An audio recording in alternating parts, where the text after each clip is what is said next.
Bago tayo mag-umpisa sa ating istorya, i-comment mo naman kung taga saan ka at anong oras ka nanonood ngayon. Malay mo, habang pinapakinggan mo ang kwentong ito sa tahimik na gabi, sa maingay na umaga, o habang nagpapahinga matapos ang mahabang araw, may parte ng buhay ni Stella na makakapagpaalala sa iyo na kahit gaano kababa ang tingin ng ibang tao sa atin, hindi ibig sabihin ay iyon na ang tunay nating halaga. Sa isang maliit na barangay sa lalawigan ng Quezon, lumaki si Maristela Dacuyan, mas kilala ng mga kapitbahay bilang Stella. Hindi siya lumaki sa bahay na may mataas na bakod, malapad na garahe o malamig na aircon sa bawat kwarto. Ang kinalakihan niya ay isang lumang bahay na yari sa pinagtagpi-tagping kahoy, may bubong na yero na maingay tuwing umuulan at may maliit na bakuran kung saan nagtatanim ang kanyang ina ng talbos ng kamote, sili at malunggay. Ang kanyang ina na si Aling Viring ay labandera. Araw-araw itong may bitbit na palanggana, sabon at damit ng iba't ibang pamilya. Ang ama naman niyang si Mang Selmo ay dating tricycle driver, isang tahimik ngunit mabuting lalaki na laging inuuna ang pamilya bago ang sarili. Kapag madaling araw, bago pa sumikat ang araw, maririnig na ni Stella ang tunog ng makina ng tricycle ng kanyang ama. "Stella, anak," malumanay na tawag noon ni Mang Selmo habang inaayos ang tuwalya sa balikat. "Bantayan mo muna ang nanay mo Pagbalik ko, bibili tayo ng pandesal kung may sobra." Ngumingiti lang noon si Stella kahit alam niyang bihira ang sobra. Bata pa lang siya, natutunan na niyang masahin ang katahimikan ng kanyang mga magulang. Kapag tahimik si Aling Viring habang nagkukusot ng damit, ibig sabihin ay may utang na kailangang bayaran. Kapag matagal umuwi si Mang Selmo, ibig sabihin ay naghahanap pa ito ng pasahero kahit masakit na ang likod. Hindi naging madali ang kabataan ni Stella. Habang ang ibang bata ay may bagong sapatos tuwing pasukan, siya ay naglalagay ng karton sa loob ng luma niyang tsinelas para hindi masyadong manipis ang tapak. Habang ang iba ay may baong hotdog at juice, siya ay kadalasang may kaning malamig at asin. Pero hindi siya reklamador. Sa halip, ginagawa niyang pangarap ang bawat hirap. "Balang araw, Nay," sabi niya minsan habang tinutulungan si Aling Viring magtiklop ng damit. "Magkakaroon tayo ng maliit na tindahan, yung may bigas, kape, asukal, sardinas, tapos hindi ka na maglalabas sa ibang bahay." Napahinto si Aling Viring, pinunasan ng kamay sa lumang duster at hinaplos ang buhok ng anak. "Anak, hindi masama ang mangarap, pero tandaan mo, kahit hindi ka yumaman, basta hindi ka nanlalamang ng kapwa, mayaman ka pa rin sa mata ng Diyos." Dinala ni Stella ang mga salitang iyon hanggang sa kanyang pagtanda. Kahit noong namatay si Mang Selmo sa sakit sa baga, matapos ng maraming taon ng pagmamaneho sa usok at init, hindi niya pinabayaan ng ina. Huminto siya sa pag-aaral ng 1 taon para magtrabaho sa karinderya, pagkatapos ay kumuha ng scholarship sa isang maliit na kolehiyo. Hindi man siya nakapagtapos sa magarbong unibersidad, natutunan niyang maging matyaga, magtipid at makisama sa tao. Doon siya nakilala ni Cormac Villafuerte. Si Cormac ay hindi katulad ng mga lalaking nakapaligid kay Stella noon. Tahimik ito, maayos magsalita at tila laging may bitbit na kalungkutan sa mga mata kahit maayos ang pananamit. Accountant siya sa isang kumpanya na pag-aari ng pamilya Villafuerte, isa sa mga pamilyang kilala sa Maynila dahil sa real estate, imported furniture at mga investment na hindi maintindihan ng ordinaryong tao. Nagkakilala sila sa isang outreach program sa Quezon. Ang kumpanya ng Villafuerte ay nagbigay ng libreng school supplies at si Stella ang isa sa mga volunteer na nag-aayos ng pila ng mga bata. Napansin ni Cormac kung paano yumuko si Stella para pantayan ang mata ng isang batang umiiyak dahil nawawala ang kanyang lapis. "Huwag kang mag-alala," sabi ni Stella sa bata. "Hahanapan kita ng bago, pero promise aalagaan mo." "Wala na po kaming pambili," sagot ang bata. Ngumiti lang noon si Stella at kumuha ng sarili niyang ballpen sa bulsa. "Oh, ito muna. Hindi ito bago pero nagsusulat pa. Minsan, hindi kailangang bago ang bagay para maging mahalaga." Narinig iyon ni Cormac. Hindi niya alam kung bakit tumatak sa kanya ang simpleng pangungusap na iyon. Siguro dahil sa mundo niya, lahat ay kailangang bago, branded, mahal at kapuri-puri sa paningin ng iba. Pero si Stella, kahit simple, may bigat ang bawat salita. Mula noon, sinimulan ni Cormac na kausapin si Stella. Una ay tungkol sa listahan ng mga bata, sumunod ay tungkol sa barangay, hanggang sa nauwi sa mahahabang pag-usapan tungkol sa buhay. Hindi agad naniwala si Stella sa kanya. Para sa kanya, ang lalaking mayaman ay kadalasang dumarating lang sa buhay ng mahirap para manood, maiwa, tapos umalis. Pero hindi umalis si Cormac, bumalik ito. Minsan may dalang gamot para kay Aling Viring, minsan may dalang grocery, pero mas madalas ay may dala lang ng oras at pakikinig. Bakit parang hindi ka bagay sa mundo ninyo? Minsan, tanong ni Stella habang nakaupo sila sa bangko sa labas ng simbahan. Napatingin si Cormac sa kanya. Kasi siguro, sa mundo namin, mas mahalaga ang pangalan kaysa pagkatao. Ikaw, ano ang mahalaga sa'yo? Matagal bago siya sumagot. Kapayapaan, yung bahay na hindi ako kailangang magpanggap. Hindi man perpekto ang kanilang pagmamahalan, lumalim iyon sa paglipas ng panahon. Ngulit nang ipakilala ni Cormac si Stella sa kanyang pamilya, doon unang naramdaman ni Stella na may mga pader palang hindi gawa sa simento, kundi sa tingin, salita at apelyido. Si Doña Graciliana Villafuerte, ina ni Cormac, ay isang babaeng laging nakataas ang baba, laging mabango ang damit, at laging matalim ang mata kapag kaharap ang taong tingin niya ay mas mababa sa kanya. Sa unang hapunan pa lamang, sinukat na nito si Stella mula ulo hanggang paa. "So, ikaw si Maristela," sabi ni Doña Graciliana habang dahan-dahang hinahalo ang tsaa. "Anong pamilya mo?" "Dakuyan po," galang na sagot ni Stella. "Sa Quezon po kami." "Hindi ko tinatanong ang lugar. Ang tinatanong ko, anong klasing pamilya kayo?" Sandaling natahimik si Stella, mulit pinili niyang ngumiti. "Simple lang po.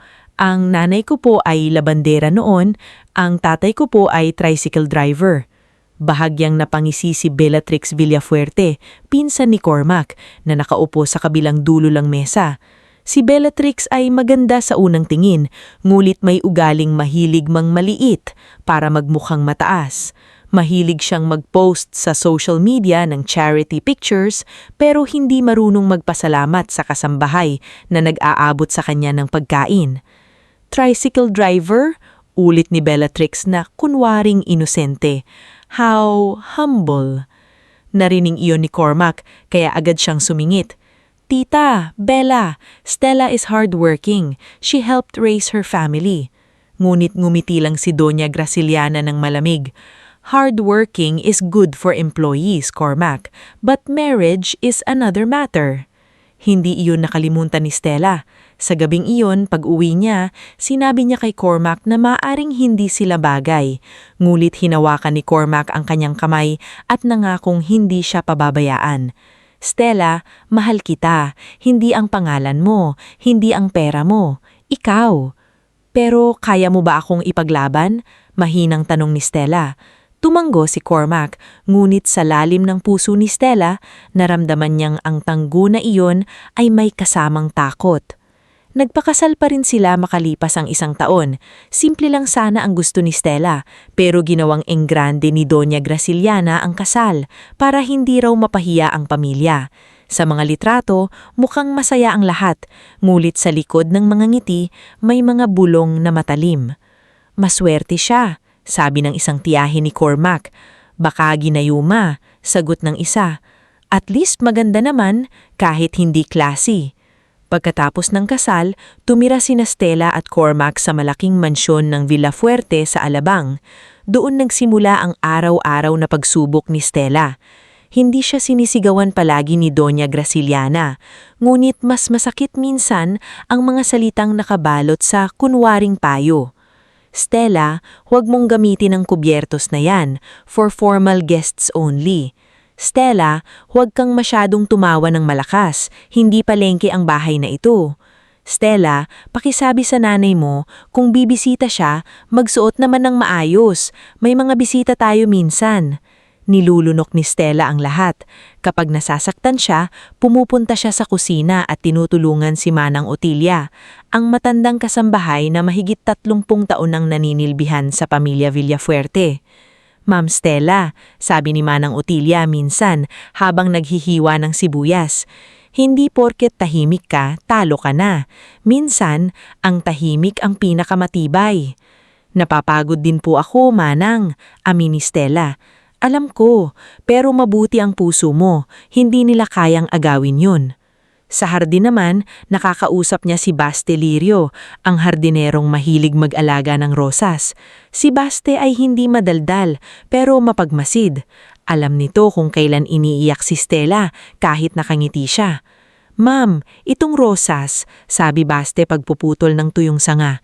Kapag lagi mong pinipilit mamulaklak sa maling lupa, mamamatay. Pero kapag nilipat mo sa tamang lugar, kahit tuyot, bumabalik. Napangiti si Stella. Parang tao rin pala. Opo, parang kayo rin. May kaibigan din si Stella na si Nurse Kendra Mabini, isang masayahing nurse sa maliit na klinik malapit sa palengke. Si Kendra ang dalasang niyang takbuhan kapag hindi na niya kaya ang bigat ng mansyon. Stel, hindi ka palamuti sa bahay nila. Asawa ka ni Cormac. Tao ka. May karapatan kang rumispeto at respetuhin.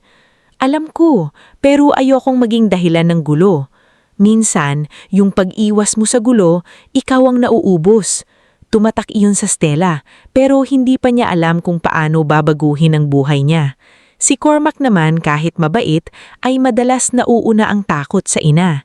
Kapag naririnig niyang minamaliit si Stella, pinipili niyang kausapin na lang ito sa kwarto. Pasensya ka na kay Mama. Sabi niya, matanda na siya. Ganun lang talaga magsalita.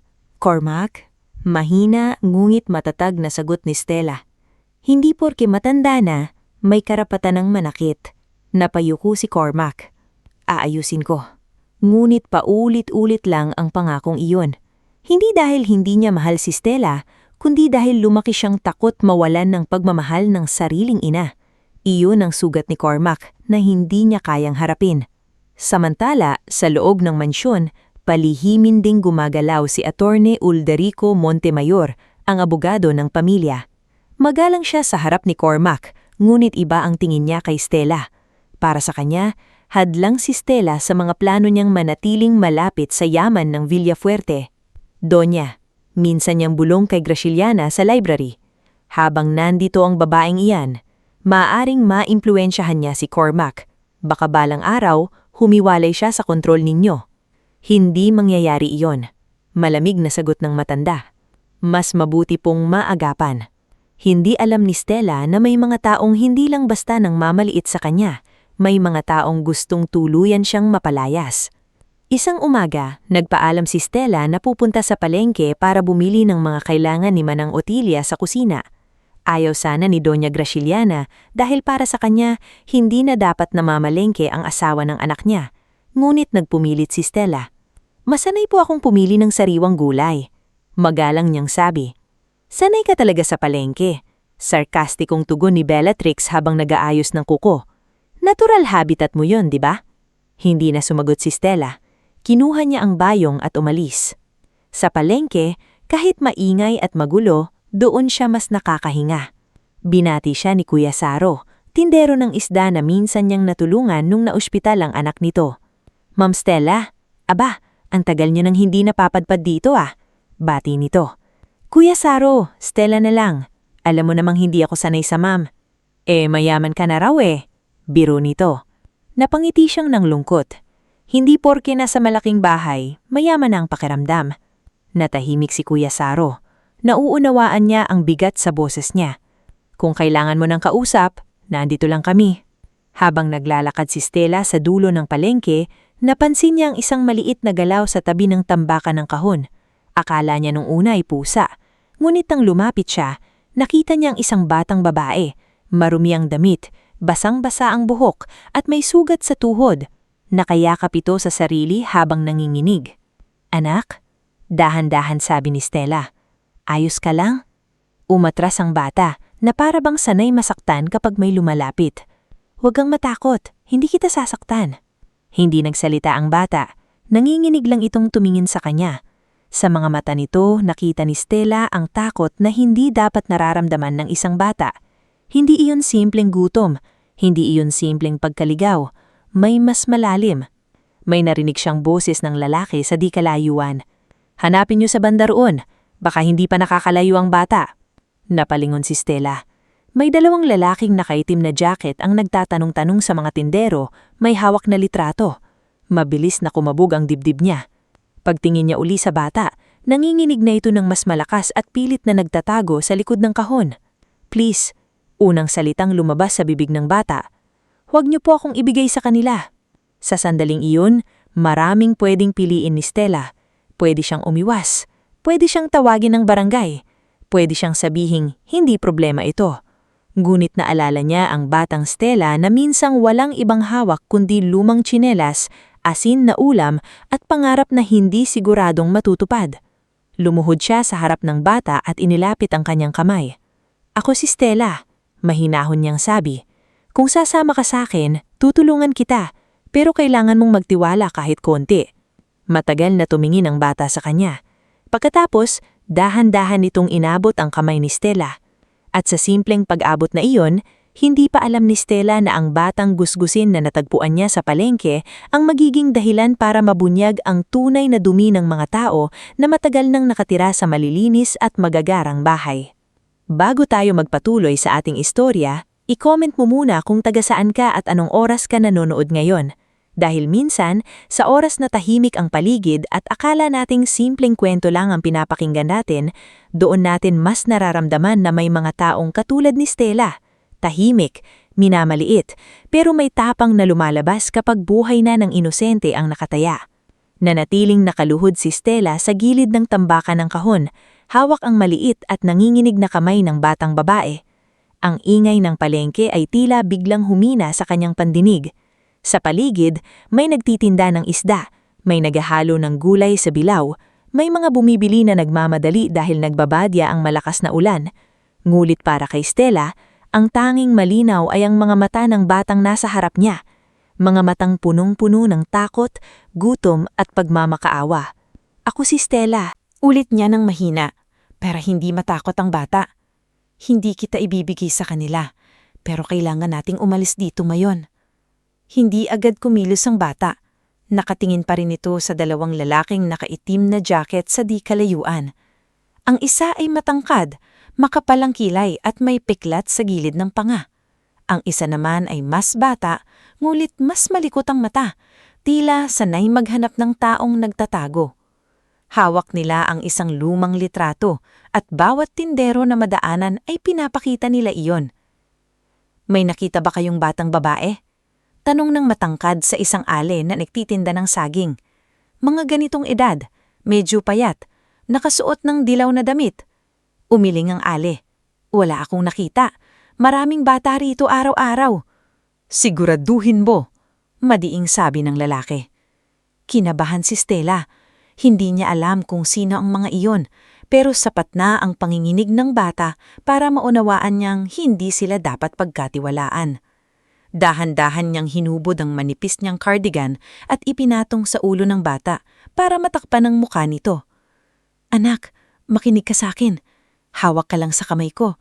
Huwag kang titingin sa kanila. Maglalakan tayo na parang magkasama talaga tayo. Kaya mo? Bahagyang tumango ang bata, ngunit halatang hirap itong tumayo dahil sa sugat sa tuhod. Napansin ni Stella na may gasgas din ito sa braso at tila may pasa sa bandang balikat. Lalong bumigat ang dibdib niya. Nasaktan ka ba nila? Tanong ni Stella. Hindi sumagot ang bata. Yumuko lang ito at mas humigpit ang kapit sa kamay niya. Hindi na pinilit ni Stella. Alam niyang may mga sugat na hindi agad na pagsasalita. May mga batang masyadong natakot, kaya kahit pangalan, ayaw munang sabihin. Maingat silang lumakad palayo sa tambakan. Pilit na pinakalma ni Stella ang sarili habang dumadaan sila sa makikitip na pagitan ng mga tindahan. Nang malapit na sila sa pwesto ni Kuya Saro, tinawag siya nito. Stella, nakalimutan mo yung sukli mo. Agad siyang nakatingin kay Kuya Saro at bahagyang umiling. Matalino si Kuya Saro. Napansin nito ang batang nakayuko sa tabi niya at ang dalawang lalaking nag-iikot sa palengke. Hindi na ito nagtanong. Kinuha nito ang isang malaking banyera at inilapag sa gitna ng daanan na parang aksidenteng nahulog. Ay naku, pasensya na, malakas na sabi ni Kuya Saro habang kumalat ang ilang yelo sa sahig. Madulas! Madulas! Napahinto ang mga tao. Nagkaroon ng kaunting gulo. Sapat iyon para makalampas sina Stella at ang bata sa likod ng mga bilihan ng gulay. Hindi na lumingon si Stella. Dire-diretso siyang lumakad hanggang makarating sila sa maliit na klinik ni Nurse Kendra Mabini, 2 kanto mula sa palengke. Pagpasok nila, agad na napansin ni Kendra ang itsura ng bata. "Stel?" Nagulat nitong tanong. "Sino siya?"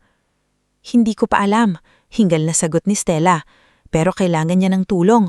May sugat siya, nilalagnat yata at may mga lalaking naghahanap sa kanya." Nawala ang biro sa mukha ni Kendra. Agad nitong sinara ang pinto ng klinik at ibinaba ang kurtina sa bintana. "Dito muna siya sa examination bed. Anak, huwag kang matakot. Nurse ako. Titingnan ko lang yung sugat mo."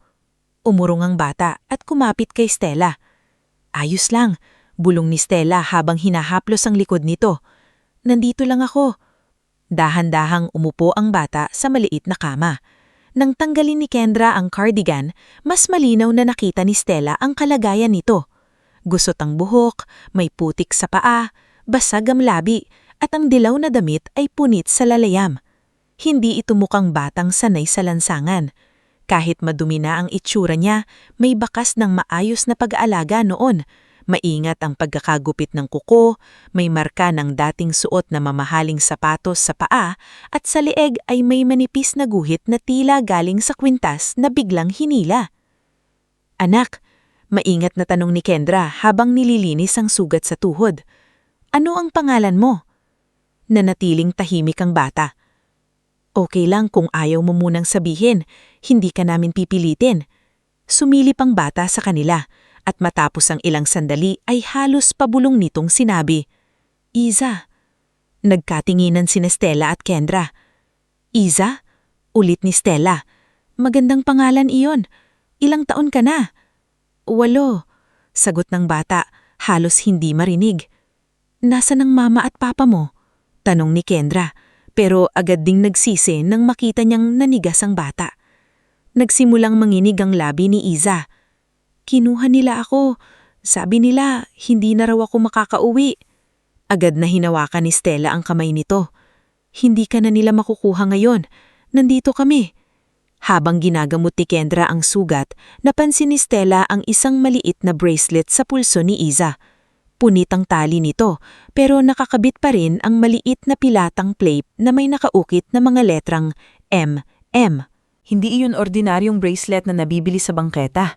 Kahit marumi, halatang mamahali ng pagkakagawa. "Iza," maingat na sabi ni Stella. "Saan galing itong bracelet mo?" Agad itong hinawakan ng bata at itinago sa dibdib. "Sa papa ko." "Ano ang pangalan ng papa mo?" Tumulo ang luha ni Iza, pero umiling siya. Sabi nila, pag sinabi ko, papatayin nila siya. Hindi na nagsalita si Stella. Napatingin siya kay Kendra. At pareho nilang naintindihan na mas mabigat ang nangyayari kaysa sa isang batang naligaw lang. Pinainom ni Kendra si Iza ng tubig at binigyan ng mainit na lugaw mula sa maliit na kusina sa likod ng klinik. Noong una ay mabagal kumain ng bata, parang natatakot na may mananakit sa kanya kapag naubos ang pagkain. Ngunit nang nakita niyang nakangiti lang si Stella, doon siya unti-unting kumain ng mas mabilis. Halos maiyak si Stella habang pinapanood siya. "Dahan-dahan lang anak, baka sumakit ang tiyan mo." "Tagal na po akong hindi kumakain," mahinang sagot ni Iza. Napakuyom ang kamao ni Kendra. Hayop ang gumawa nito sa bata. "Kendra," pigil ni Stella dahil ayaw niyang marinig ni Iza ang galit. Huminga ng malalim si Kendra. "Pasensya ka na, pero kailangan nating ipaalam ito sa barangay o pulis." Nang marinig iyon ni Iza, bigla itong napatayo sa kama kahit sumasakit ang tuhod. Huwag po sa pulis. May kasama sila doon. Narinig ko po sila. Sabi nung lalaki, may bayad na raw lahat." Napatigil sina Stella at Kendra. "Sinong lalaki?" tanong ni Stella. "Yung may piklat," sagot ni Iza.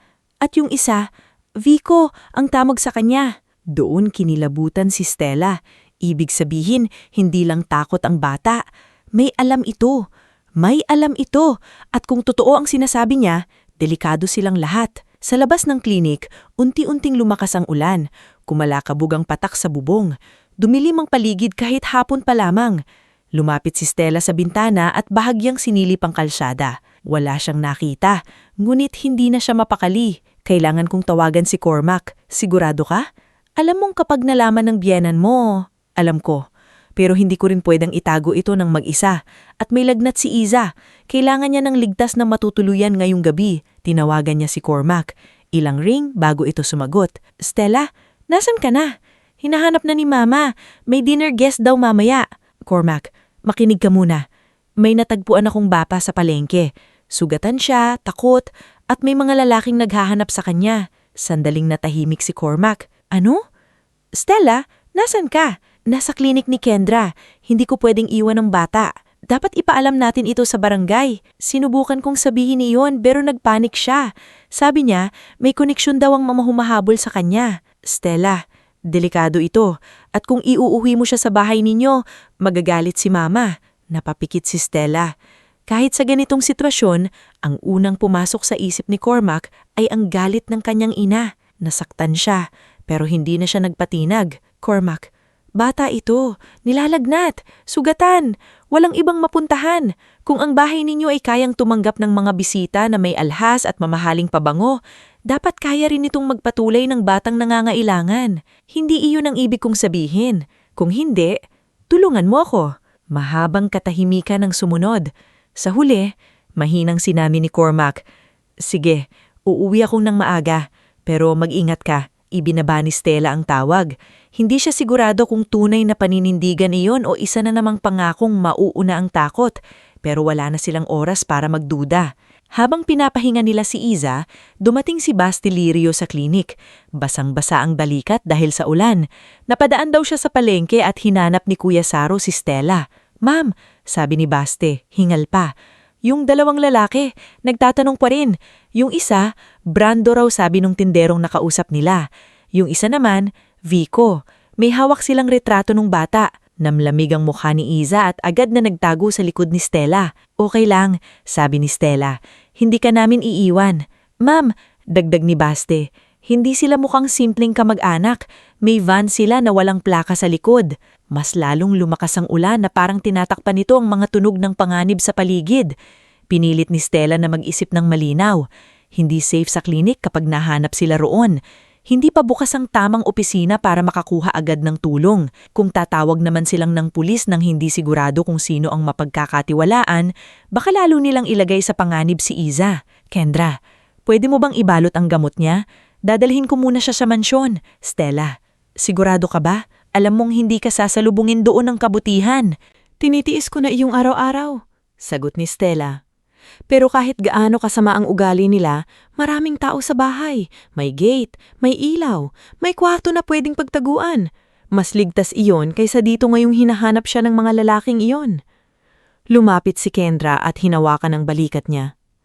Hindi mo kailangang ako indahat. Alam ko, sabi ni Stella. Pero ngayong araw, ako ang nakita ng batang ito. Ibig sabihin, may dahilan. Pinahiram ni Kendra si Yiza ng malinis na damit na galing sa donation box ng klinik. Medyo malaki iyon, pero mas maayos kaysa sa punit niyang suot. Nang inayos ni Stella ang laylayan ng damit, napansin niyang may maliit na matigas na bagay na nakatago sa tinupi at tinahing bahagi ng lumang damit ni Yiza. Yiza, ano ito? Tanong niya. Natakot ang bata pero hindi niya ito inagaw. Susi po, tinago po ni Nani Merla. Sabi niya, pag nakatakas ako, huwag ko raw iwawala. Susi saan? Umiling si Yiza. Hindi ko po alam, pero sabi niya, dito raw malalaman ni Papa ang totoo. Nagkatingginan sina Stella, Kendra at Baste. Mas lalong lumalim ang misteryo. May bracelet na may initial na MM, may susi, may nawawalang ama, may nani na maaaring tumulong sa pagtakas at may mga lalaking desperadong hanapin ng bata. Hindi na ito simpleng awa lamang, isa na itong responsibilidad na maaaring baguhin ang buhay nilang lahat. Bago sila umalis, lumuluhod si Stella sa harap ni Yiza at hinawakan ng magkabinang balikat nito. Yiza, makikinig ka sa akin ha? Pupunta tayo sa bahay namin. Hindi lahat ng tao roon ay mabait. May masasakit magsalita. Pero hindi kita hahayaang saktan kanila. Kapag natakot ka, hawakan mo lang ang kamay ko. Naiintindihan mo? Tumanggo si Yiza. Iiwan niyo rin to ba ako? Para yung kutsilyong tumusok sa puso ni Stella. Hindi, sagot niya, diretso sa mata ng bata. Hanggat hindi kita na ibabalik sa taong tunay na nagmamahal sa'yo, hindi kita iiwan. Lumabas sila ng klinik habang malakas ang ulan. Si Baste ang naunang sumilip sa kalsada, si Kendra naman ang nag-abot ng payong at gamot. Dahan-dahang naglakad sina Stella at Yiza patungo sa sakayan. Sa bawat hakbang, ramdam ni Stella ang bigat ng kamay ng bata sa kanya. Maliit, malamig, pero kumakapit na parang iyon na lamang ang natitirang pag-asa sa mundo. Sa di kalayuan, hindi nila napansin ang isang itim na van na nakaparada sa ilalim ng puno. Sa loob nito, pinunas ni Brando Laksamana ang hamog sa bintana at mariing tumingin sa direksyon nila. "Boss," sabi ni Vico Tarabal habang hawak ang cellphone, "mukhang may kasama yung bata." "Hayaan mo," malamig na sagot ni Brando. "Sundan natin. Kung saan siya dadalhin, doon natin siya kukunin." Samantala, si Stella naman ay nakasakay na sa tricycle kasama si Yiza, mahigpit ang yakap sa bata habang binabagtas nila ang kalsadang binabaha ng ulan. Hindi niya alam na sinusundan na sila. Ang alam niya lang, sa gabing iyon, kailangan niyang ihatid si Yiza sa lugar na inaakala niyang mas ligtas.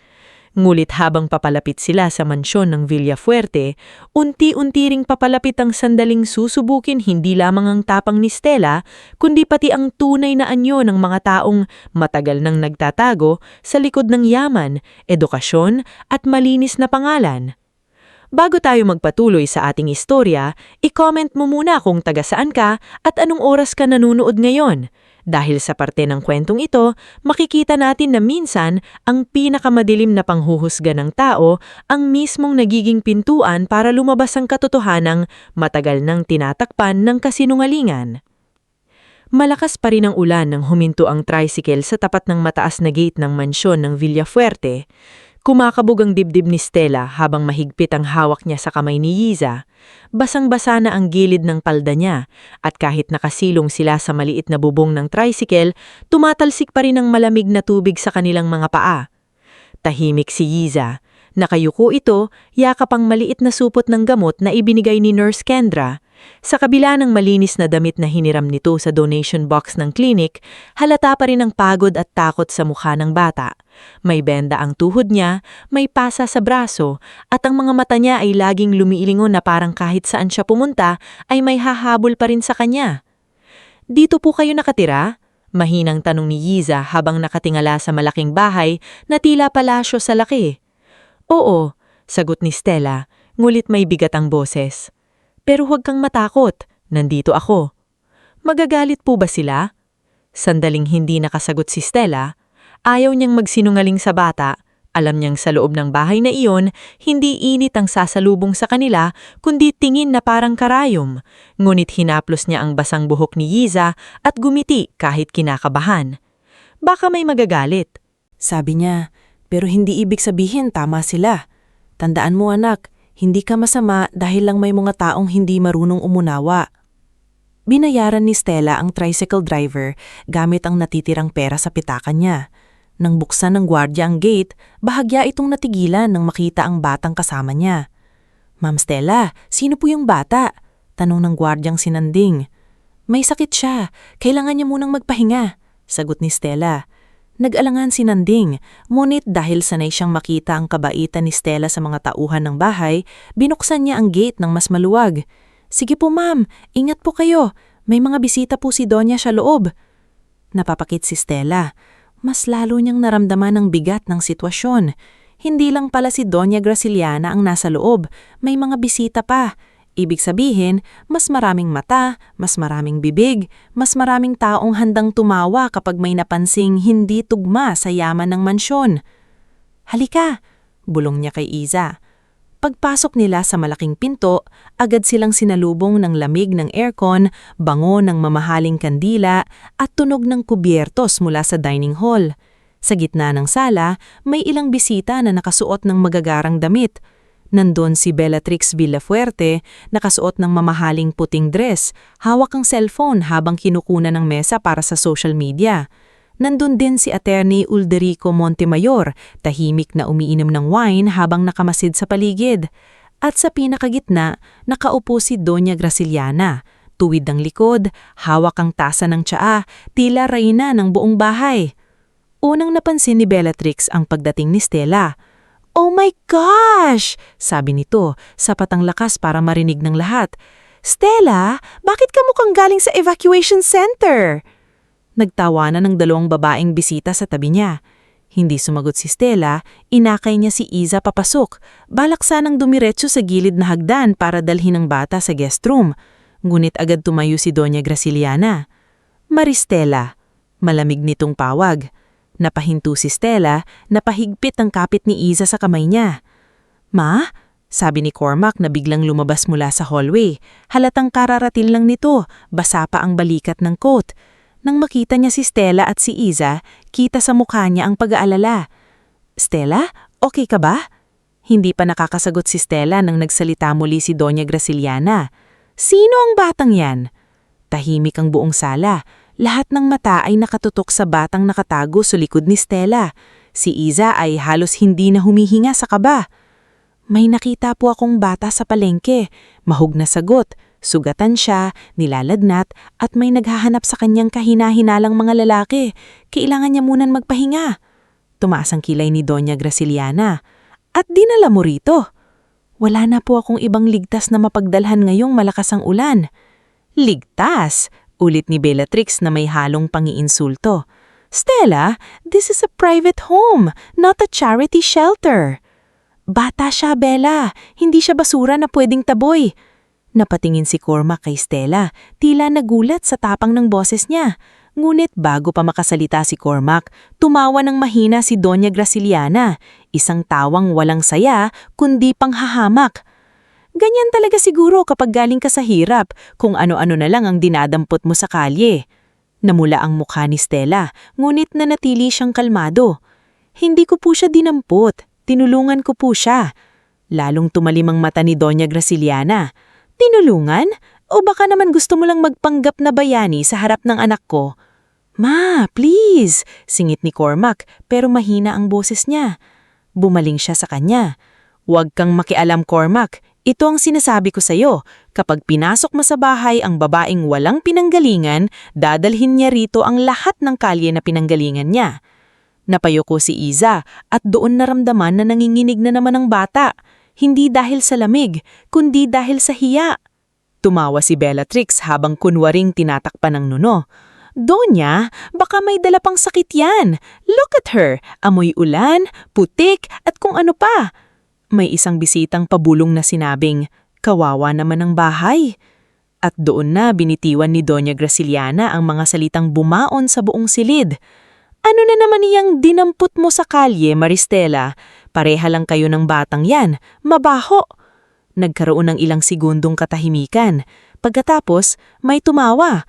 Una si Bellatrix, sumunod sa ilang bisita na ayaw man sanang makialam ay nakisabay na rin sa panghahamak.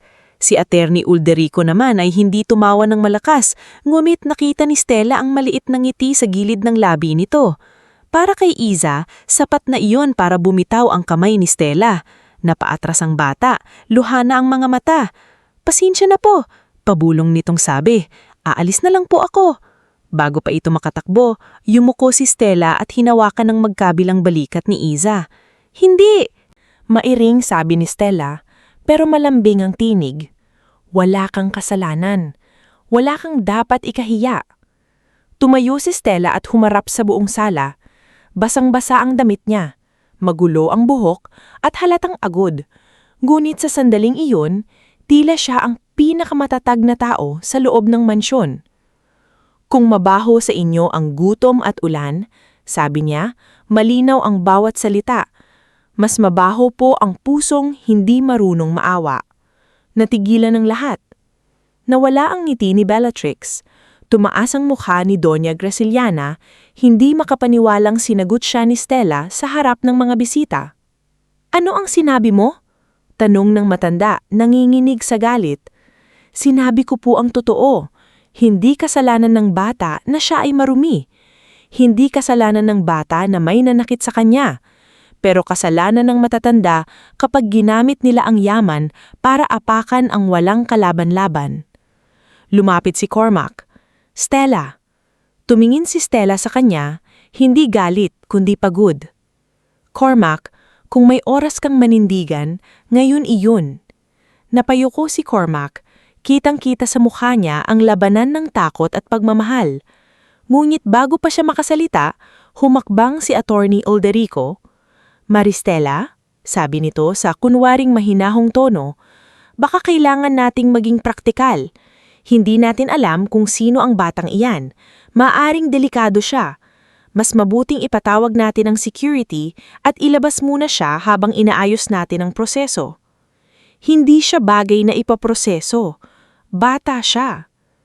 Eksakto, sabat ni Doña Graciliana. Kaya hindi siya dapat nandito. Nanding! Mabilis na pumasok ang gwardya mula sa pintuan, nakakabahan. Ma'am, ilabas mo ang batang iyan at kung sasama si Maristela, hayaan mo siyang lumabas. Namutla si Cormac. Mama, sobra na. Sobra? Talak ni Doña Graciliana. Ang sobra ay ang kahihiyan na dinadala ng asawa mo sa bahay na ito. Nahawakan si Iza ng tiyan niya, tila sumasakit na naman ang katawan sa takot. Napansin iyon ni Stella at agad siyang yumuko. Iza, humina ka lang. Nandito ako. Ngunit bago pa tuluyang lumala ang sitwasyon, may sunod-sunod na busina mula sa labas ng gate. Malalalim, mabibigat, at hindi tunog ng karaniwang sasakyan. Sumilip si Baste Lirio mula sa pintuan ng kusina. Basa pa ang suot dahil sinundan niya pala sina Stella para masiguradong nakarating sila. Ma'am Stella, sabi ni Baste, halatang kinakabahan. May mga sasakyan po sa labas. Marami. Nagkatinginan ang mga tao sa sala. Sumunod ang ingay ng mga gulong sa driveway. Ilang segundo pa, nakita sa mga malalaking bintana ang ilaw ng 3 itim na sasakyan at isang puting SUV. Bumukas ang pinto ng iyon at bumaba ang ilang lalaki na naka-Amerikana, may earpiece at halatang sanay sa seguridad. Anong kaguluhang ito? Tanong ni Doña Graciliana. Hindi sumagot si Stella. Ramdam niyang mas lalong nanigas ang kamay ni Iza sa kanya. Nanginginig ang bata, ngunit hindi na iyon dahil sa takot lamang. May halong pagkilala sa mga mata niya. Mabilis na pumasok sa bahay si Captain Rafaelo Quinto. Matikas, seryoso, at may otoridad ang tindig. Sumunod naman ang isang babae na naka-dark coat, si Celestine Aragon, ang private investigator na may talinam na tingin. Sumunod din ang isang doktor na may silver hair, si Dr. Severino Montalvo. At sa pinakahuli, pumasok ang isang lalaki na halos hindi makahakbang sa bigat ng emosyon, si Magnus Montalvo. Matangkad siya, nasa edad 40 pataas, nakasuot ng itim na coat na nabasa ng ulan. Hindi niya pinansin ang marmol na sahig, ang mamahaling ilaw o ang mga taong nakatingin sa kanya. Ang mga mata niya ay diretsyo lamang kay Iza. Nang nakita siya ng bata, parang nabasag ang lahat ng takot sa mukha nito. Papa, mahinang sabi ni Iza. Huminto si Magnus, nanlaki ang mata niya at sa isang iglap, nawala ang imahe ng isang makapangyarihang negosyante. Ang natira ay isang amang, ilang araw o marahil ilang linggo nang hindi natutulog kakahanap sa anak. Isabella, basag ang boses niyang sabi.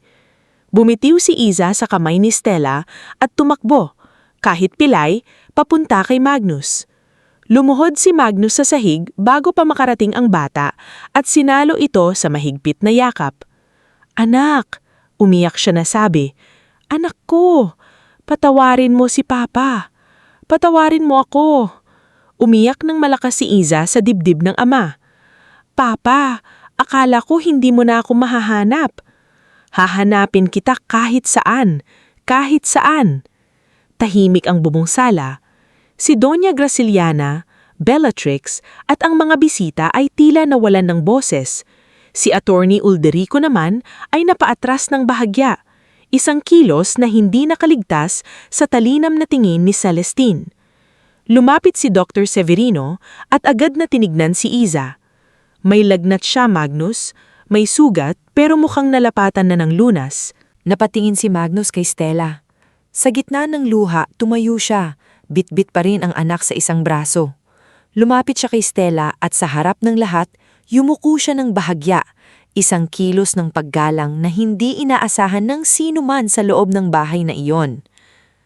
"Kayo po ba ang tumulong sa anak ko?" tanong niya. Hindi agad nakasagot si Stella. "Nakita ko po siya sa palengke, natatakot siya. May mga lalaking naghahanap sa kanya." "Brando Laksamana at Vico Tarabal," sabi ni Captain Rafaelo. "Sinundan namin ng signal mula sa lumang emergency charm ng bata pero nawala. Buti na lang may tumawag sa aming tindero sa palengke, Saro ang pangalan."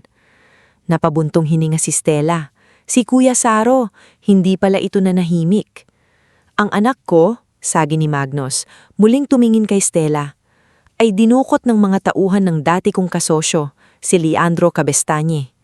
Ilang araw na namin siyang hinahanap." Napahawak sa bibig ang ilang bisita.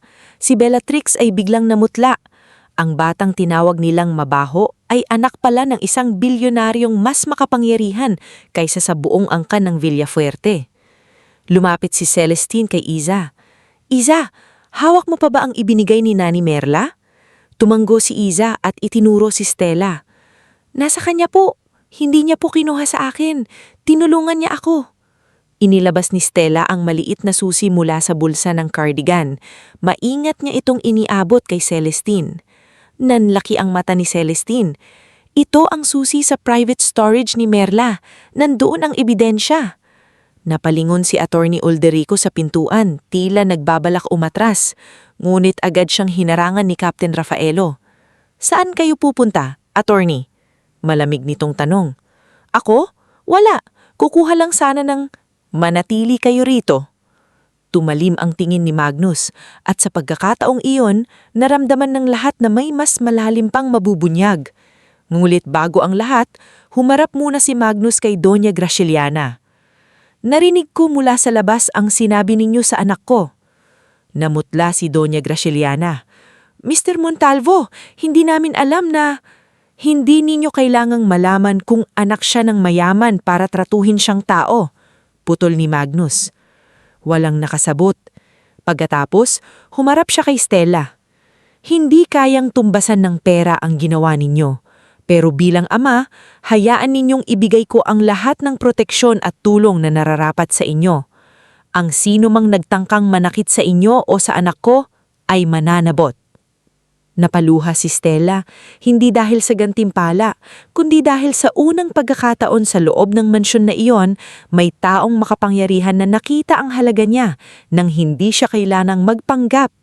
Si Iza, habang nakayakap pa rin sa ama, lumingon kay Stella. "Papa, si Ate Stella po ang hindi bumitaw sa akin." Muling napaluhod si Magnus. Ngayon ay sa harap ni Stella, hindi bilang bilyonaryo, kundi bilang amang punong-puno ng utang na udlang. "Maraming salamat," sabi niya. "Dinala ninyong pabalik ang buhay ko." Sa paligid, ang mga dating tumatawa ay hindi na makatingin ng diretsyo. Si Bellatrix ay nakayuko, nanginginig ang kamay sa hawak na cellphone. Si Doña Gracieliana naman ay napaupo, parang biglang naubusan ng lakas. Si Cormac naman ay tahimik na lumapit kay Stella. Luan-luan ang mga mata. "Stella, patawarin mo ako. Dapat kanina pa ako tumayo sa tabi mo." Tuminin si Stella kay Cormac. Hindi pa niya alam kung sapat ang paghingi ng tawad, pero alam niyang may nagbago na. Hindi na siya ang babaeng basta lulunok ng hiya para sa katahimikan ng iba. Sa labas, patuloy pa rin ang ulan, ngunit sa loob ng mansyon, nagsimula ng mabura ang dating anyo ng kapangyarihan. Ang batang gusgusin na pinagtawanan nila ay anak pala ng bilyonaryo. Ang babaeng minamaliit nila ang naging tulay para mailigtas ito. At ang bahay na isang napuno ng panghuhusga ay naging saksi sa unang pagbagsak ng mga taong akalang pera at pangalan ang sukat ng halaga ng isang tao. Bago tayo magpatuloy sa ating istorya, i-comment mo muna kung taga saan ka at anong oras ka nanonood ngayon. Dahil sa parting ito, makikita natin na hindi lahat ng gantimpala ay nasusukat sa pera. Minsan, ang tunay na gantimpala ay ang pagkakataong makabangon mula sa pangmamaliit at gamitin ng sugat ng nakaraan para maging silong ng mga taong walang mapuntahan.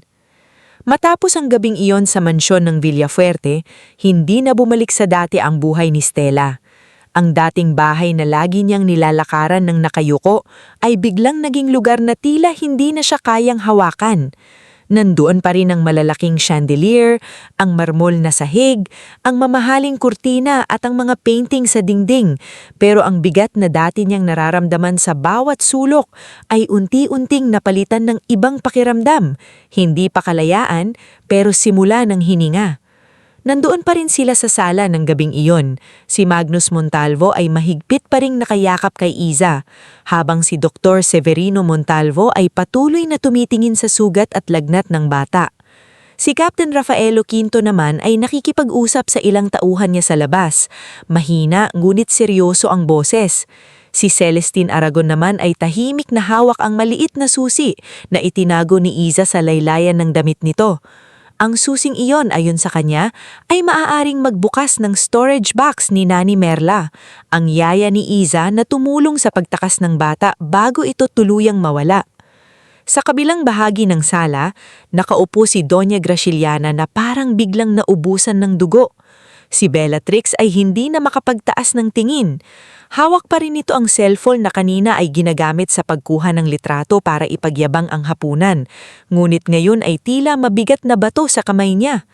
Attorney Olderico Montemayor naman ay nakatayo malapit sa pintuan, bantay sirado ng 2 tauhan ni Captain Rafaelo. Hindi ko maintindihan kung bakit kailangan pa akong harangin. Reklamo ni Olderico, pilit pinapakalma ang sarili. Abogado ako ng pamilyang Villafuerte. Wala akong kinalaman sa nangyari sa bata. Tumitig sa kanya si Celestine. Wala pa kaming sinasabing may kinalaman ka, attorney. Pero ang taong walang itinatago, hindi nagmamadaling umalis. Hindi nakasagot si Olderico. Sa unang pagkakataon, nakita ni Stella ang kaba sa mukha ng lalaking palaging mahinahon kung magsalita. Noon pa man, may kutob na siya na hindi maganda ang intensyon nito, pero hindi niya inakala na maaaring may mas malalim itong koneksyon sa panganib na kinaharap ni Iza. Lumapit si Magnus kay Stella. Hindi na ito umiiyak, ngunit halata sa mata niya ang pagod ng isang amang ilang araw na hinabol ng takot. Mrs. Villafuerte, sabi nito, may nakaabang kaming doktor at ligtas na tirahan para sa anak ko. Ngunit hindi ko kayo iiwan dito nang hindi sinisiguro ang kaligtasan ninyo. Kung sinundan kayo ng mga taong dumukot kay Iza, maaaring alam na nila kung sino ang tumulong sa kanya. Hindi agad nakasagot si Stella. Napatingin siya kay Cormac. Tahimik itong nakatayo sa tabi niya. Tila may gustong sabihin ngunit natatakot pa ring magsimula. Stella, mahina nitong sabi. Sumama muna tayo. Mas ligtas siguro kung hindi muna tayo dito matutulog. Mula sa kinauupuan, biglang nagsalita si Doña Graciliana. Cormac, hindi ka aalis sa bahay na ito dahil lang sa gulo na dinala ng asawa mo. Napatingin ang lahat sa kanya. Sa dati, maaaring napayuko na si Cormac. Maaaring sinabi niyang, Ma, mamaya na natin pag-usapan. Maaaring piniri niyang patahimikin si Stella para huwag lumala ang away. Pero sa gabing iyon, iba ang nangyari. Huminga siya ng malalim at tumingin sa sariling ina. Ma, hindi gulo ang dinala ni Stella. Sabi niya, nanginginig man ang boses ay malinaw. Nagligtas siyang bata. Ang gulo ay nanggaling sa paraan ng pagtrato natin sa kanya. Nanlaki ang mata ni Doña Graciliana. Tayo, isinasama mo ang sarili mo? Oo, sagot Cormac. Kasama ako dahil matagal akong nanahimik. Napatingin si Stella sa asawa.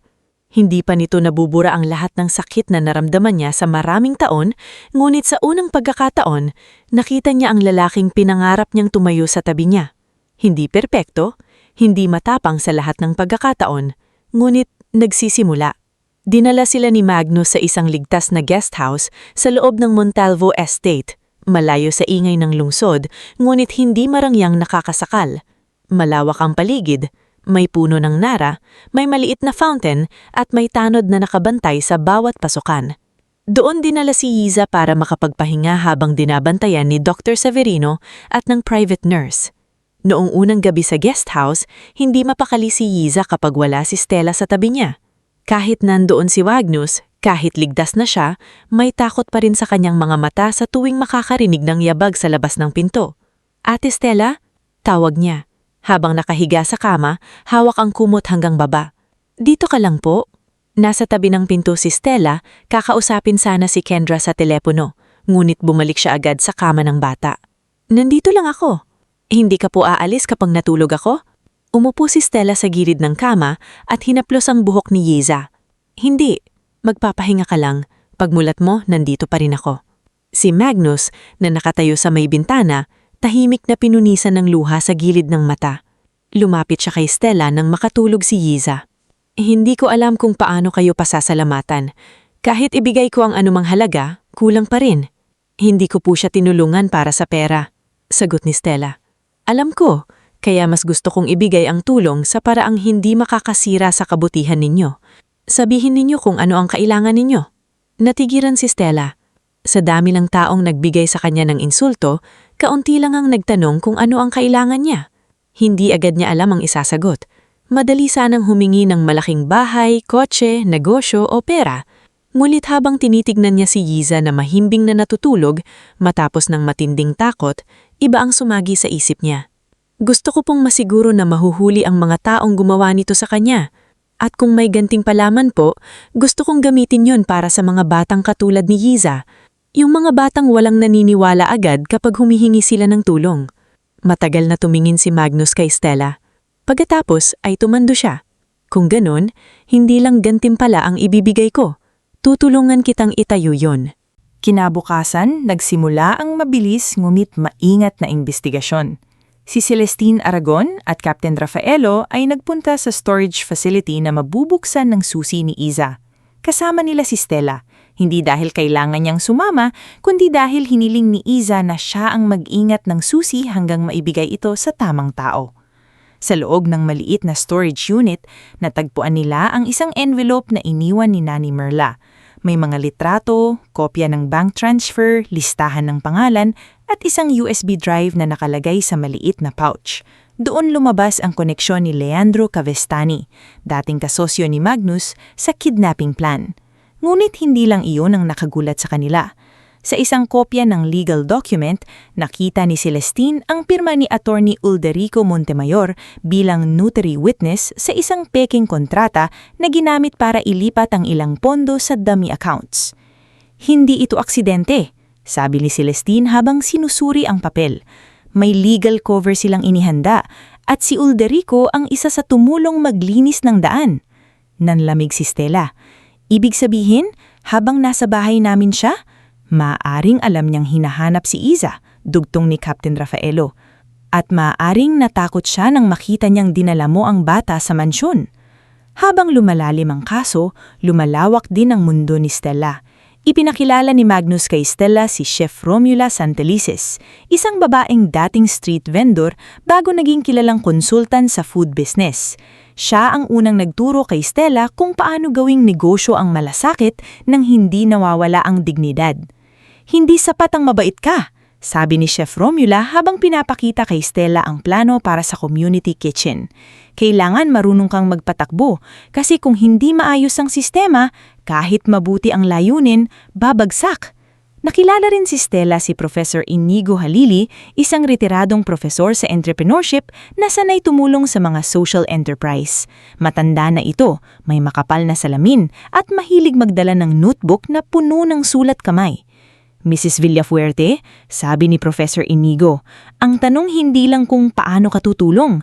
Ang tanong ay paano mananatili ang tulong kahit pagod ka na, kahit wala ka sa harap, kahit may sumubok sirain ka. Tinuruan niya si Stella gumawa ng plano, shelter, counseling, medical assistance, legal referral, at skills training para sa mga batang napabayaan at mga inang walang mapuntahan. Si Attorney Priam Velasco naman, isang kalmadong abogado na kaibigan ni Magnus, ang tumulong ayusin ang papeles upang maging legitimate foundation ang pangarap ni Stella. Anong pangalan ng gusto mo? Tanong ni Priam habang hawak ang dokumento. Napatingin si Stella sa labas ng bintana. Naalala niya si Iza sa tabi ng tambakan ng kahon, nanginginig sa ulan. Naalala niya ang sarili niya noong bata pa siya, umaasa sa maliit na silong ng kanilang bahay habang tumutulo ang bubong. Bahay Silong Foundation, para sa mga batang kailangan munang sumilong bago muling matutong mabuhay. Kasabay ng pag-angat ni Stella, nagsimula namang gumuho ang dating matibay na imahe ng mga Villafuerte. Kumalat sa social media ang balitang may batang dinuktot na nailigtas sa mansyon nila. Ngunit bago pa man malinaw ang detalye, nag-post si Bellatrix ng pasaring. Some people bring street drama into decent homes just to look heroic. Isinulat niya kasama ang cropped photo ni Stella na basa at hawak si Iza. Akala ni Bellatrix mapapahiya niya si Stella, ngunit kabaligtaran ang nangyari. Lumabas si Kuya Saro at nagbigay salaysay kung paano niya nakita ang takot ni Iza. Nag-post si Nurse Kendra tungkol sa sugat at lagnat ng bata. Hindi binanggit ang sensitibong detalye, ngulit malinaw na naipagtanggol si Stella. Maging si Bastillerio ay nagpatotoo na si Stella ang nagprotekta sa bata habang ang iba ay nanghuhusga. Sa loob ng isang araw, ang post ni Bellatrix ay nabalot ng galit ng publiko. Tinawag siyang mapangmata, walang puso at plastic na socialite. Pinilit niyang burahin ang post, ngunit huli na. May screenshots na, may mga taong nakakita na. Si Doña Graciana naman ay halos hindi lumalabas ng kwarto. Hindi dahil nagsisisi na siya agad, kundi dahil hindi niya matanggap na ang babaeng matagal niyang linait ay ngayon ay kinikilala ng mga taong mas mataas pa sa society na pinipilit niyang pasukin. Isang hapon, bumalik si Cormac sa mansyon para kunin ang ilang gamit nila ni Stella. Nadatnan niya ang ina sa veranda, nakatingin sa hardin na tila wala ng kulay. "Babalik ka ba rito?" tanong ni Doña Graciana. "Malamig pa rin." "Hindi muna," sabi ni Cormac. "Dahil sa kanya?" "Dahil sa akin," sabi ni Cormac. "Dahil kailangan kong matutong maging asawa bago maging anak na sunod-sunuran." Hindi sumagot ang matanda. Ngunit sa katahimikan nito, alam ni Cormac na tumama ang sinabi niya. Lumipas ang ilang buwan. Sa tulong ni Magnus, Chef Romula, Professor Inigo, Attorney Priam, Sister Amabel Tiongson, Nurse Kendra at maraming volunteers, nabuksan ang unang Bahay Silong Foundation sa isang inayos na lumang ancestral house malapit sa ospital ng Montalvo. Hindi ito mukhang institusyon, mukhang itong tahanan. May maliwanag na kusina, may maliit na silid-aklatan, may clinic room, may counseling area, at may garden kung saan nagtanim si Basti ng rosas at malunggay. Sa unang araw ng pagbubukas, tahimik na nakatayo si Stella sa harap ng gate. Nasa tabi niya si Cormac, hawak ang listahan ng donors at budget. Sa kabilang banda, nandun si Magnus kasama si Yiza, na mas malusog na ngayon at may kulay na muli ang pisngi. "Ate Stella," sabi ni Yiza, hawak ang maliit na ribon para sa pagbubukas. "Dito na po ba titira yung mga batang takot?"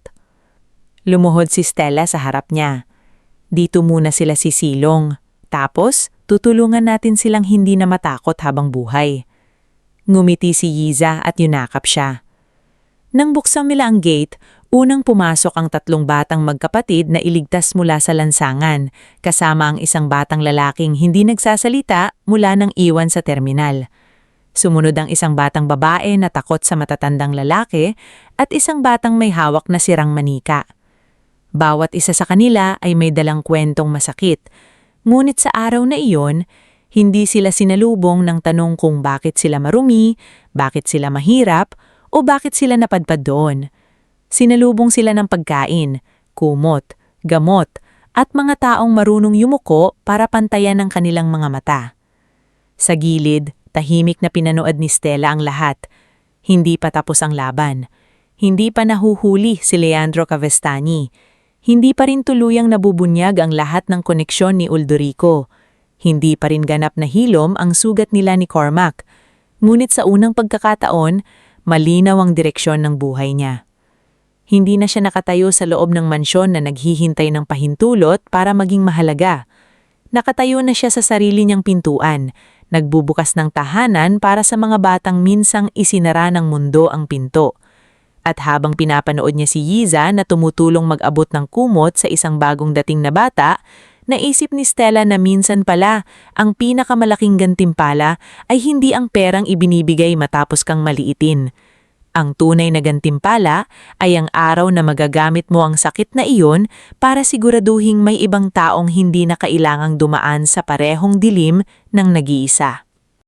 Bago tayo magpatuloy sa huling bahagi ng ating istorya, i-comment mo muna kung taga saan ka at anong oras ka nanonood ngayon.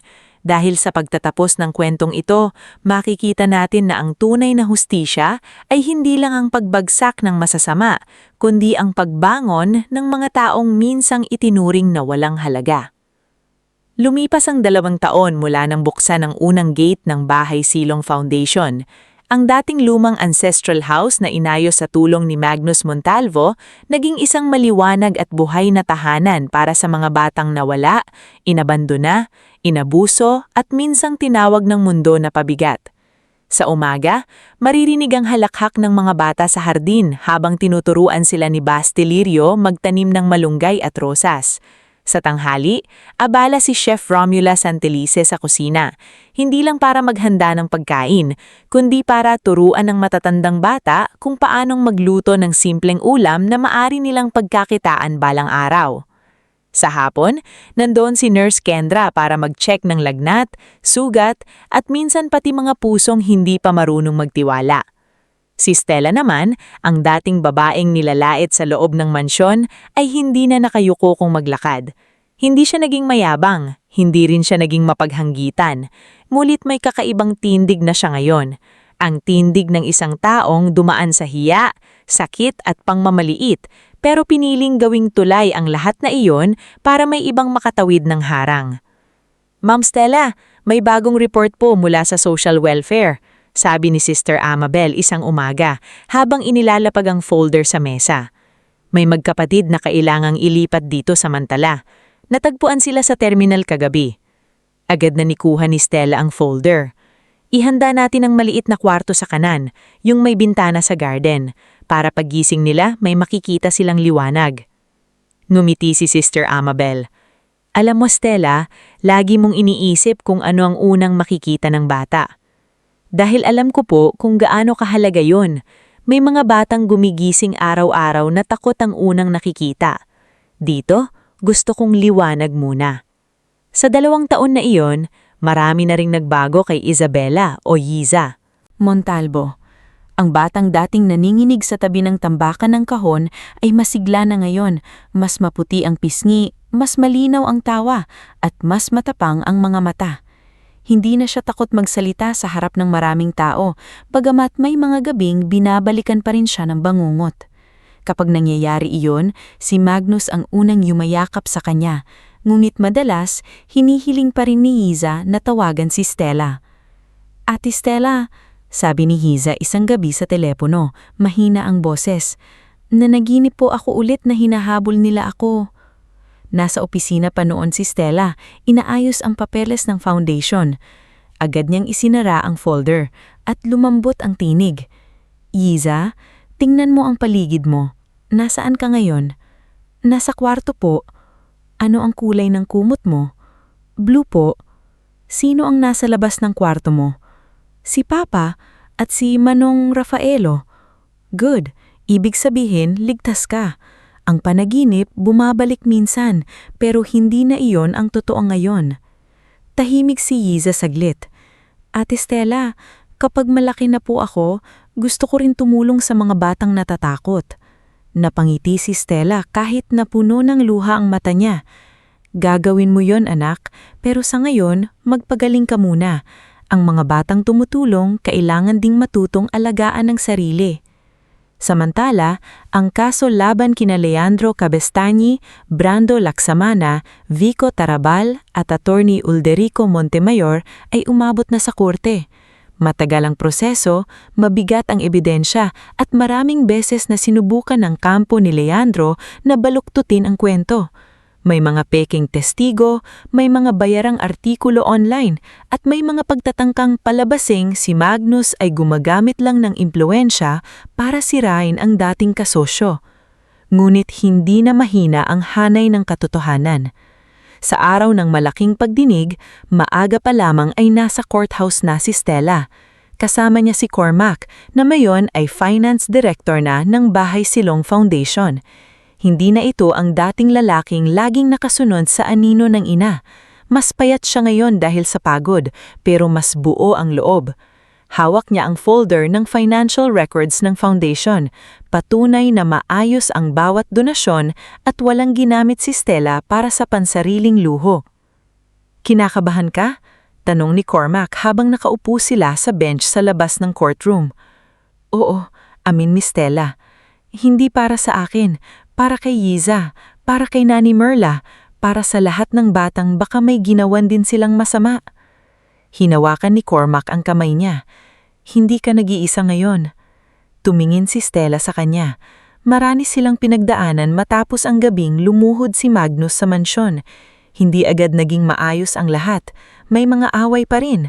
May mga gabing sinisisi ni Stella si Cormac sa matagal niyang pananahimik.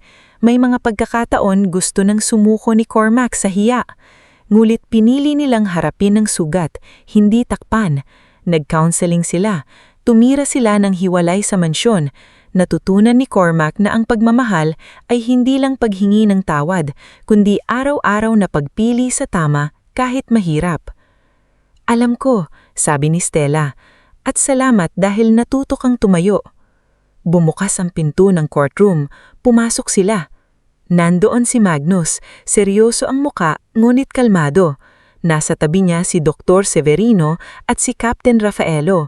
Si Celestine Aragon naman ay handang tumistigo tungkol sa mga dokumentong nakuha sa storage unit ni Nani Merla. Nandoon din si Basti Lirio, nakasuot ng barong na halatang bago at hindi niya gamay. Kinakabahan siya, pero nang makita si Stella, numiti siya ng bahagya. Ma'am, bulong niya, hindi ako nasanay dito. Sabihin mo lang yung totoo, sagot ni Stella. Sapat na iyon. Isa-isang tumistigo ang mga taong naging bahagi ng katotohanan. Si Kuya Saro, ang tindero sa palengke, ay ikinwento kung paano niya nakita sina Brando at Vico na naghahanap kay Yiza gamit ang litrato. Si Nurse Kendra ay nagpatotoo sa kalagayan ni Yiza nang dinala siya ni Stella sa klinik. Ang sugat, lagnat, takot at ang pagmamakaawa ng bata na huwag siyang ibigay sa mga humahabol sa kanya. Si Baste ay nagsalaysay kung paano niya nakita ang itim na van na walang plaka at kung paano siya pumunta sa klinik para balaan si Stella. Pagkatapos, tumayo si Celestine. Malinaw ang boses niya habang ipinakita ang mga bank transfer, peking kontrata at USB file mula sa storage ni Nani Merla. Napatunayan nito si Leandro Cavestani ang nagplano ng pagdukot kay Yiza Montalvo para pilitin si Magnus na umatras sa isang malaking business deal at ilipat ng ilang assets. Sina Brando at Vico naman ang direktang humahawak sa operasyon, habang si Attorney Ulderico naman ang gumawa ng legal documents para maitago ang daloy ng pera sa dummy accounts.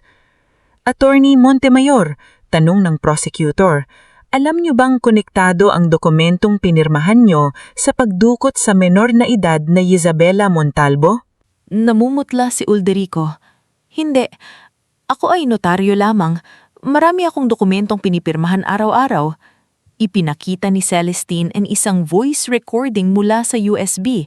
Boses iyon ni Ulderico, malinaw na nagsasabing, kapag nakuha na ang bata, siguraduhin ninyong malang dokumentong didiretso kay Leandro. Ako ang bahala sa papel. Tahimik ang buong courtroom. Sa likod, napahawak si Stella sa dibdib. Hindi dahil nagulat siya, kundi dahil sa wakas ay narinig ng buong mundo ang boses ng isang taong matagal nagtago sa likod ng batas para gumawa ng kasamaan. Sa mga sumunod na buwan, lumabas ang hatol. Sina Leandro Cavestani, Brando Laksamana at Vico Tarabal ay napatunayang guilty sa kidnapping, illegal detention at iba pang mabibigat na kaso. Si Attorney Ulderico Montemayor ay napatunayang kasabwat sa conspiracy, falsification at obstruction. Tinanggalan siya ng karapatang mag-practice ng abogasiya at hinatulan ng pagkakakulong. Nang lumabas siya ng korte, wala na ang dating yabang sa kanyang mukha. Samantala, sa ibang bahagi ng lungsod, ibang uri naman ng pagbagsak ang dinanas ng mga Villafuerte. Hindi sila nakulong tulad ni Leandro, ngunit gumuho ang mundong itinayo nila sa yabang. Nawalan ng malaking kliyente ang pamilya matapos kumalat ang tunay na nangyari sa mansyon. Si Bellatrix ay nawala ng endorsements at kaibigang sosyal na dati niyang inaakalay tapat. Ang mga taong dati niyang nililibang sa pangungutya sa iba ay siya namang unang tumalikod sa kanya. Si Doña Graciliana ay nagkasakit. Hindi malubha noong una, ngunit dahil sa stress, hiya at pagkawala ng kontrol sa kanyang pamilya, humina ang katawan niya. Isang hapon, nagpunta si Stella sa dating mansyon hindi para manumbat, kundi para ihatid ang caregiver na mula sa partner hospital ng Bahay Silong Foundation.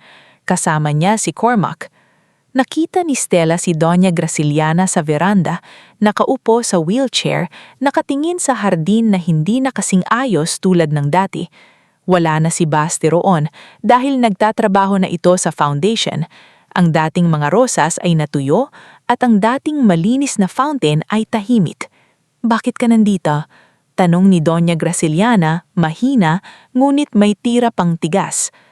"May ipapakilala kaming inyong caregiver," sabi ni Stella. "Si Lyra, tutulong po siya sa gamot at therapy ninyo." Napatingin ang matanda kay Cormac. "Ikaw ang nagpadala nito." "Ako at si Stella," sagot ni Cormac. Sandaling katahimikan.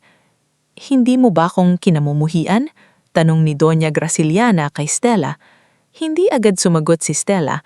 Tumingin siya sa matandang minsan ay tumawag sa kanya at kay Yiza na mabaho, babaeng matagal niyang kinatatakutan. Ngunit ngayon, ang nasa harap niya ay hindi reyna ng mansyon, kundi isang matandang napapaligiranan ng katahimikan na siya mismo ang gumawa. "Nasaktan po ako. Matagal, malalim, pero ayokong habang buhay akong itali ng galit sa inyo." Tumulo ang luha ni Doña Graciliana, marahil unang luha na hindi dahil sa hiya, kundi sa pagsisisi. "Mas marumi pala ang ugali ko kaysa sa batang nilait ko noon," bulong niya.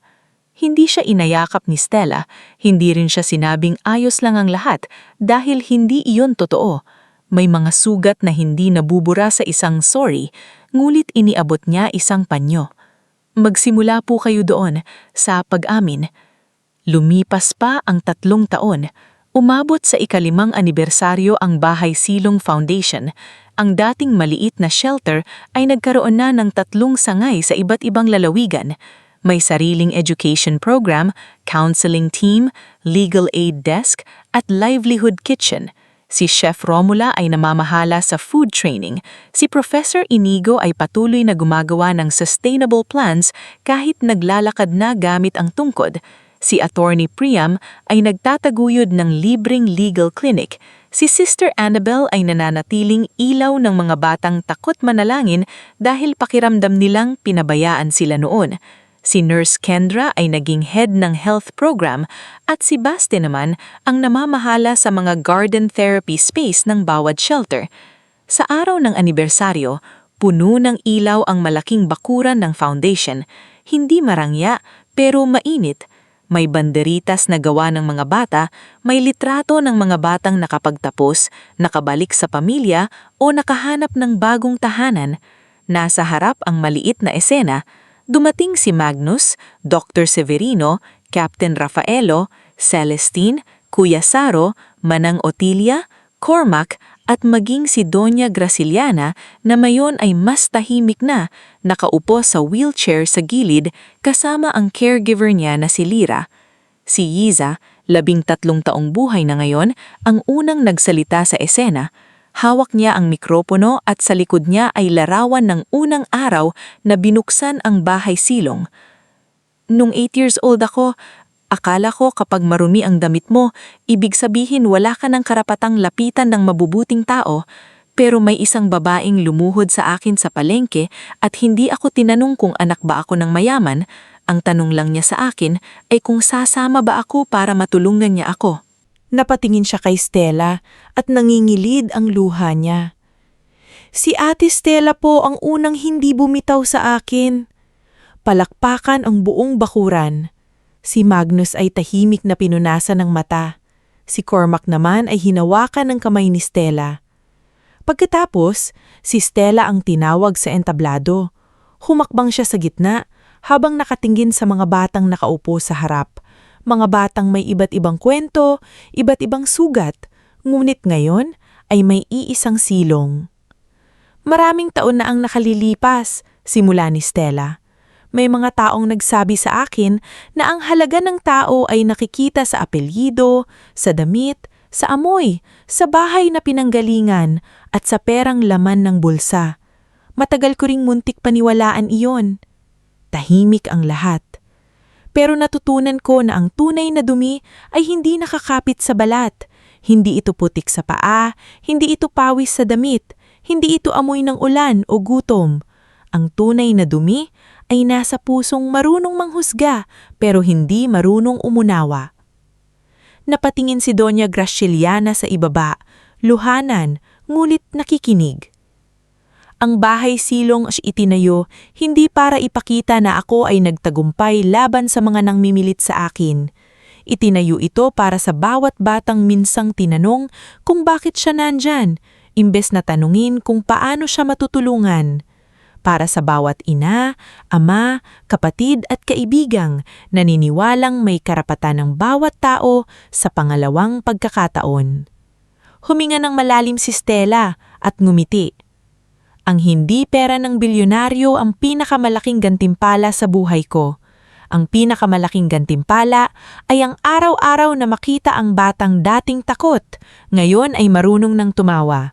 Ang batang dating nakayuko, ngayon ay nangangarap na. Ang batang dating walang pangalan sa mata ng mundo, ngayon ay tinatawag ng anak, estudyante, kaibigan, at pag-asa. Tumayo si Yiza at niyakap si Stella sa entablado. Sumunod ang ilang batang nasa foundation hanggang sa napuno ang paligid niya ng maliliikwo bisig. Tumayo rin si Magnus, si Cormac, si Kendra, si Baste at ang iba pang taong naging bahagi ng paglalakbay. Sa gabing iyon, walang malaking revelasyon, walang bagong panganib, walang bitin na lihim. Ang masasama ay naparusahan. Ang mga nagkamali ay nagsimulang magbayad sa pamamagitan ng pagsisisi at pagbabago. Ang mga nasaktan ay hindi man ganap na nakalimot, natutong mabuhay ng hindi alipin ng sugat. At si Stella, ang babaeng minsang sanay lunukin ng hiya, ay nakatayo sa gitna ng bahay na itinayo mula sa tapang, awa at katotohanan. Hindi na siya bisita sa tahanan ng iba. Hindi na siya babaeng naghihintay na tanggapin. Siya na ngayon ang nagbubukas ng pinto para sa mga batang tulad ni Yiza, para sa mga taong minsang pinagtawanan, at para sa lahat ng pusong minsang nadumihan ng mundo, ngulit piniling maging malinis sa pamamagitan ng pagmamahal.